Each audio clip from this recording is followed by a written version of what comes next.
शरीर को अधर्म के हथियार मत बनाओ। परमेश्वर ने कहा अपने शरीर को सौंप दो ताकि वो अपने चुनाव को सिद्ध कर सके, क्योंकि परमेश्वर ने किसी काम के लिए, किसी सोच के लिए, किसी बुलाहट, किसी बड़ी योजना के तहत आपको चुनाव किया। और ये चुनाव शारीरिक नहीं, ये चुनाव इत्तेफाक का नहीं।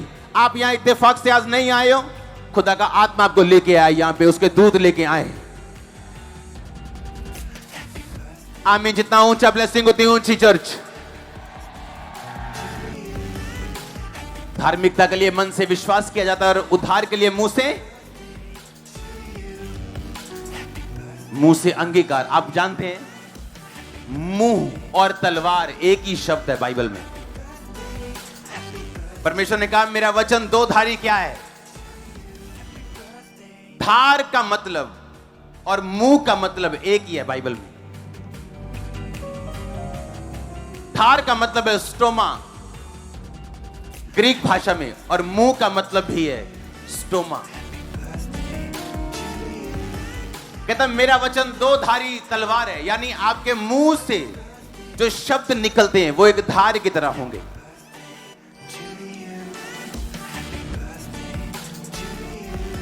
आप बीमार और अगर आपके मुंह से निकला कि उसके कोड़े खाने से मैं चंगा हो चुका हूं, ये एक धार की तरह आपकी बीमारी को काटने वाला है।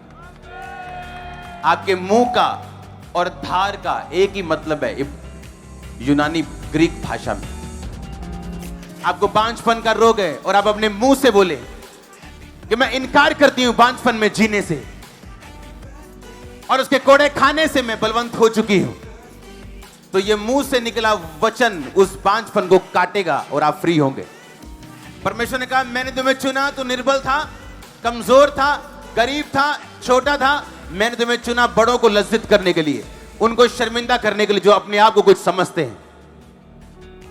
पर कहता अपने चुनाव को अब सिद्ध कर। मैंने तुम्हें चुन तो लिया, पर उस चुने जाने को अब सिद्ध कर और परमेश्वर में अड़ा रहे और परमेश्वर में खड़ा रहे, और उद्धार का काम तू खड़े खड़े होकर देख जो परमेश्वर तेरे लिए करेगा। आमीन। धार्मिकता के लिए मन से विश्वास और उद्धार के लिए मुंह से अंगीकार की। कोई मायने नहीं करता आपके सिम्टम्स क्या हैं, लक्षण क्या हैं, शैतान आपको क्या दिखा रहे हैं, बीमारी आपको क्या दिखा रही, रिपोर्ट क्या दिखा रही है, आपको मुंह से बोलना है मैं इनकार करता हूं बीमार रहने के लिए, मैं इनकार करता हूं इस बीमारी का, और मैं इनकार करता हूं क्योंकि उसके कोड़े खाने से मैं चंगा हो चुका हूं। आपको लगातार बोलना है। और आप बाइबल कहती उद्धार के लिए मुंह से अंगीकार करना क्या है, जरूरी है। और उद्धार का मतलब मैंने आपको समझाया था। क्या है उद्धार का मतलब? साल्वेशन, मुक्ति, चंगाई, डिलीवरेंस, रेस्क्यू, बचाना, वेलफेयर। ये उद्धार का मतलब है जो बहुत बड़ा है। नेशनल उद्धार, शारीरिक उद्धार, मानसिक उद्धार, फाइनेंशियल उद्धार, शरीर का उद्धार, आत्मा का उद्धार। लेकिन अगर तुझे चाहिए तो अपने मुंह से अंगीकार करना जरूरी है। आमीन। आपको चुना गया, हां कि ना? आप जानते हैं आप चुने गए हैं। आप जानते हैं हर व्यक्ति हर अलग अलग कामों के लिए चुना गया।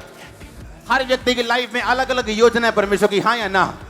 तो अपने चुनाव को सिद्ध करने के लिए आपको परमेश्वर में खड़े रहने की जरूरत है। आप अगले लेवल पे जाना चाहते हैं? दूध और शहद की नदियों में जहां बहती वहां पहुंचाऊंगा। कहा था कि नहीं कहा था? कहा था? दूध एनिमल का फाइनल प्रोडक्ट है। मतलब एक एनिमल से जो फाइनल आप चीज लेते हो काम की, वो क्या है? दूध। एक मक्खी से शहद की जो फाइनल आप चीज लेते हो वो क्या है? शहद। परमेश्वर ने कहा मैं तुझे एक ऐसे देश में पहुंचाऊंगा जहां पे तू फाइनल प्रोडक्ट को खाने पाएगा। कईयों के जानवर हैं पर दूध नहीं है, मक्खियां हैं पर शहद नहीं। हां, परमेश्वर ने क्या कहा? परमेश्वर ने कहा मैं तुझे तेरे फाइनल, जहां पे तू फाइनल प्रोडक्ट्स को लेने पाएगा, मैं तुम्हें वहां पहुंचाऊंगा। यानी तेरा देश, तेरा घर, तेरा फाइनेंस, तेरी सेहत, आत्मिक जिंदगी, तेरे बच्चे, तेरी जॉब तुझे फल देने वाली होगी। तू फाइनल प्रोडक्ट को लेने पाएगा यीशु मसीह के नाम में। सुनो, परमेश्वर ने कहा आप जब जैतून को देखते हैं, जैतून के तेल को देखते हैं, वो सबसे कीमती है। जैतून कीमती नहीं, जैतून का तेल सबसे कीमती, हाँ या ना? गुलाब का फूल कीमती नहीं, पर गुलाब के फूल का असली इत्र कीमती है, हाँ के ना? क्योंकि गुलाब के फूल का इत्र उसका फाइनल प्रोडक्ट है, और उसी तरह से जैतून के बीज से तेल जो निकालते हैं वो उसका फाइनल प्रोडक्ट है, हाँ कि ना? अगर आप अपनी लाइफ के फाइनल और बेस्ट प्रोडक्ट को अपनी लाइफ से निकलता हुआ देखना चाहते हो तो एक काम के लिए तैयार रहो, परमेश्वर आपको दुखों में पीस सकता है, याद रखना। क्योंकि जब तक आप पिसेंगे नहीं तब तक आप में से फाइनल बेस्ट प्रोडक्ट नहीं निकलेगा। और खुदा कहता, उसने ये नहीं कहा मैं तुझे गायों, बकरियों, बैलों से भरा हुआ देश दूंगा और मधुमक्खियों से भरा हुआ देश दूंगा, because my God never care. वो कभी केयर नहीं करता, वो कभी केयर नहीं करता जब तक आप फाइनल तक ना पहुंचे, आप बेस्ट तक ना पहुंचे। मेरा परमेश्वर जब भी आपको देखता है या आपकी ब्लेसिंग्स को देखता है, वो आपको बेस्ट और फाइनल में लेके जाना चाहते हैं। जब मैचेस चलते हैं आप परवाह नहीं करते, बोलते यार डेली लगते, फाइनल देखांगे, हाँ फाइनल देखांगे। परमेश्वर ने कहा मैं तुम्हें दूध और शहद की नदियों का देश दूंगा, तुझे फाइनल आउटकम में लेके जाऊंगा, जहां बेस्ट तेरे लिए रेडी होगा मैं तुम्हें वो दूंगा। और परमेश्वर ने कहा कि अगर तू ऐसा चाहता है फाइनल में जाना तो तुझे क्रश किया जाएगा। पर आज लोग क्रश होना नहीं चाहते, यीशु मसीह के लिए दुखी रहना नहीं चाहते।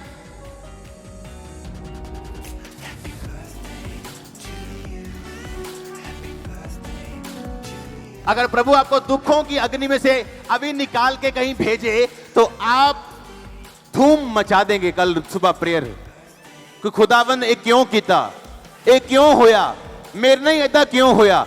देख मैं बाइबल भी पढ़दा, हुण मैं पवित्रताई दे विच भी हां, मैं रोजे भी रखदा, पर मेरा ये काम क्यों नहीं होया, या हुण मैं उल्टा होर दुखी क्यों हां। या तो फ्लावर को सूंघ लो और खुश हो जाओ और 1 सेकंड की आशीष पालो, तो या तो उसका इत्र निकाल के कपड़ों पे लगा और सारा दिन महकते रहो। आप क्या चाहते हो? परमेश्वर ने मुझे बताया जो लोग अगले लेवल पे जाने के इच्छुक हैं उन्हें दुखों में रह के परख के लिए तैयार रहना चाहिए। लेकिन जो सीरियस नहीं है, जो फाइनल आउटकम नहीं चाहते, जो नहीं चाहते कि मुझे अगला लेवल मिले, मैं अगले लेवल पे जाऊं या मेरा बेस्ट मैं देखूं, तो आपको उस मशीन की जरूरत नहीं जो जैतून को कूट कूट के उसका तेल निकालती, और उसका तेल जब 1000 रुपए लीटर बाजार में मिलता है तो लोग लेते भी हैं। आपका बेस्ट परमेश्वर नहीं निकाल सकता अगर आप दुखों में उसके साथ खड़े नहीं रहेंगे। तो इमेजिन करो क्या परमेश्वर मुझे ऐसी लड़की से शादी करने देता जो दुखों में अपने घर बैठी होती, कुड़कुड़ा रही होती परमेश्वर के साथ? नो। आप दुखों में फेथफुल हैं, यह दर्शाता है कि आप जब गवाही आएगी तभी भी आप फेथफुल रहेंगे, ज्यादा मिलेगा तो भी आप फेथफुल रहेंगे। परमेश्वर ने कहा जब तुम नाना प्रकार की परीक्षाओं में पढ़ो तो रो, ऐसा लिखा, पिट्टो लिखा ऐसा, जोर जोर ना वाजा मारो ऐसा लिखा। क्या लिखा? कहता जब तू नाना प्रकार की परीक्षाओं में पढ़े तो इसको पूरे आनंद की बात समझना,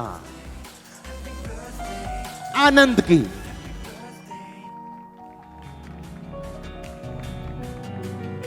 परीक्षा कहना और परीक्षा से निकलना, ओ जमीन आसमान का फर्क है। और जब आप एक्सपेक्ट कर रहे हो कि अब मैं पवित्रताई में पूरा हो गया हूं, अच्छा अब मैंने ये चीज पूरी कर ली, अब कोई टेस्टमनी आने वाली, और आप और नीचे चले जाएं और आप सोचे क्या यीशु मसीह जीवित परमेश्वर है? क्या उसका वचन सही है? हम आगे जाएं ना जाएं, उसका वचन छोड़ेंगे नहीं, पवित्रता ही छोड़ेंगे नहीं, तारीफ करनी छोड़ेंगे नहीं। मैंने कहा